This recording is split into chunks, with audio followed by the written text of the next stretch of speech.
Today ay maglilinis tayo ng mga poop ng aking beta. Let's go!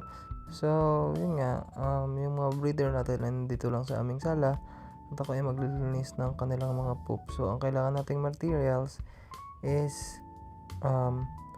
tulad nitong gamit ko sa video. Isa siyang malaking dropper. I'll just drop the link below for your reference. So, ayan, dinadropper ko lang yung mga poop ng isda at nilalagay ko sila sa batya or plangganang nandito sa baba. Kasi pag hindi natin yan tinanggal, magigipo siyang ammonia sa tubig. And ang ammonia sa tubig, pag dumami ng dumami, will be a poison to our fish. So, after few minutes, ito na po yung mga nakuha nating mga dumi. And we'll throw it away. Thank you for watching.